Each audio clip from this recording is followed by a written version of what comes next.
घराचे स्वप्न तुमचे, जबाबदारी आमची। Satelkar builders and developers Kankavli railway station लगत साकारत आहेत समर्थ साई रेसिडेन्सी, 6 मजली इमारत। पोद्दार इंटरनॅशनल स्कूल अगदी हाकेच्या अंतरावर।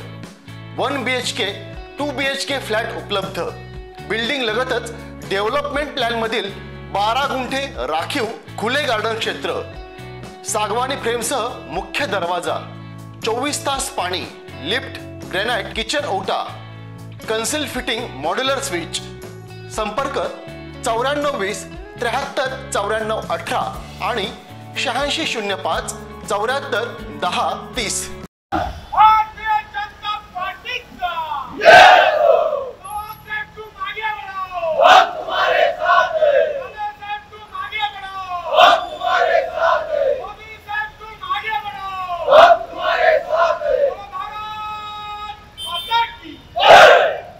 सिंधुदुर्गचे सुपुत्र असणारे भाजपा नेते रवींद्र चव्हाण यांची भाजपा प्रदेशाध्यक्ष म्हणून निवड करण्यात आली। या निवडीचा जल्लोष कणकवलीत पटवर्धन चौकात फटाके फोडून करण्यात आला। रवींद्र चव्हाण यांच्या रूपाने प्रथमच सिंधुदुर्गच्या सुपुत्राची राष्ट्रीय पक्षाच्या प्रदेशाध्यक्षपदी निवड झाली आहे। ही संपूर्ण जिल्ह्यासाठी अत्यानंदाची बाब असून त्यांच्या पुढील वाटचालीसाठी आम्ही त्यांना शुभेच्छा देतो, असे म्हणत भाजपा तालुकाध्यक्ष मिलिंद मेस्त्री यांनी आपल्या भावना व्यक्त केल्या। महाराष्ट्र प्रदेश अध्यक्षपदी आदरणीय रवींद्रजी चव्हाण साहेब यांची निवड झाली आणि म्हणूनच आज भारतीय जनता पार्टी कणकवली तालुक्याच्या वतीने या ठिकाणी आनंदोत्सव फटाके वाजवून व लाडू वाटून या ठिकाणी साजरा केलेला आहे। सन्माननीय रवींद्रजी चव्हाण साहेब भारतीय जनता पार्टीच्या मध्ये अतिशय उत्तम कार्यकर्त्यापासून ते मंत्री ते आज प्रदेशाध्यक्षपर्यंत त्यांचा हा प्रवास आहे। आतापर्यंत जे पदं त्यांनी भूषवली त्या पदाला निश्चितपणाने प्रामाणिकपणे न्याय त्यांनी आज दिलेला आहे। 100% भाजप निश्चितपणाने या प्रदेशाध्यक्ष निवडीनंतर होईल असं मला वाटतं। त्यांच्या या कारकिर्दीत मनपूर्वक शुभेच्छा देतो।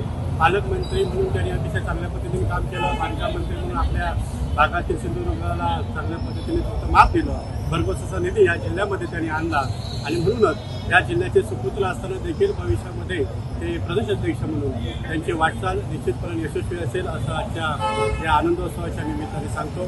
त्यांना उत्तम आरोग्य आणि दीर्घायुष्य लाभो आणि त्यांना पुढील वाटचालीस या ठिकाणी शुभेच्छा देतो। धन्यवाद। सन्माननीय रवींद्रजी चव्हाण साहेब यांना जे पद मिळाले त्या पदाबद्दल आम्ही सर्वजण आनंदी आहोत। सिंधुदुर्ग जिल्ह्याला पहिल्यांदाच हा अतिशय मोठा बहुमान असा मिळालेला आहे। आदरणीय रवींद्र चव्हाण साहेबांनी पालकमंत्री असताना, सार्वजनिक मंत्री असताना सर्व जनतेला योग्य तो प्रकारे न्याय देण्याचं काम चांगलं केलेलं आहे।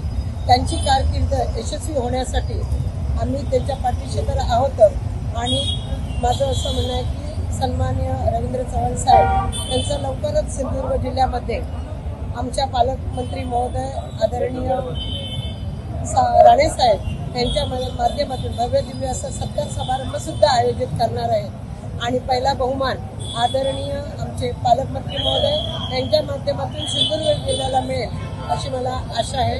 धन्यवाद। पार्टीच्या महाराष्ट्राच्या प्रदेशाध्यक्षपदी माननीय रवींद्रजी चव्हाण साहेब यांची निवड झालेली आहे। सिंधुदुर्गातल्या जनतेला अत्यंत आनंदाचा हा क्षण आहे, कारण पालकमंत्री असताना आणि सिंधुदुर्गातल्या अनेक विकास कामांमध्ये अतिशय उमेदीने काम केलेलं आहे।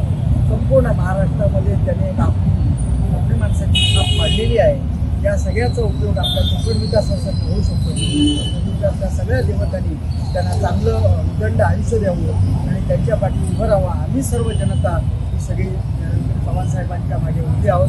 मोदींच्या रूपाने जसं देशाला नवी संजीवनी मिळाली तशी रवींद्र साहेबांच्या रूपाने सुद्धा आपल्या या सिंधुदुर्गाला राणे साहेबांनी जशी संजीवनी दिली त्याचबरोबर आम्ही त्याला जोड मिळेल आणि विकासाची गती एकदम सुताट मिळेल यात शंका नाही। यावेळी कणकवली तालुकाध्यक्ष मिलिंद मेस्त्री, जिल्हा बँक संचालक प्रज्ञा ढवण, भाजपा जिल्हा युवा मोर्चा जिल्हाध्यक्ष संदीप मेस्त्री, नामदेव जाधव, शिशिर पुरोळेकर, महेश सावंत, प्रदीप गावडे, समीर प्रभू गावकर, सर्वेश दळवी, सचिन पारधिये, लक्ष्मण गाडीगावकर, संदीप सावंत, पप्पू पुजारे, प्रज्वल वर्दम, अभय गावकर, संजना सदडेकर, नयन दळवी, सोमनाथ चव्हाण, सागर राणे, प्रवीण दळवी, गणेश तांबे, सादिक कुडाळकर, प्रवीण ढवण, बबन गुरव, प्रशांत राणे, संजय ठाकूर, गणेश तळेगावकर, भाई कानेकर, भाई सावंत, परशुराम जगडे आदी भाजपा पदाधिकारी आणि कार्यकर्ते मोठ्या संख्येने उपस्थित होते। ताज्या अपडेट्स आणि ताज्या बातम्यांसाठी आजच सबस्क्राईब करा आपला Sindhudurg digital news channel. Like करा, शेअर करा, कमेंट करा आणि महत्त्वाचं म्हणजे बेल आयकॉनला क्लिक करायला विसरू नका।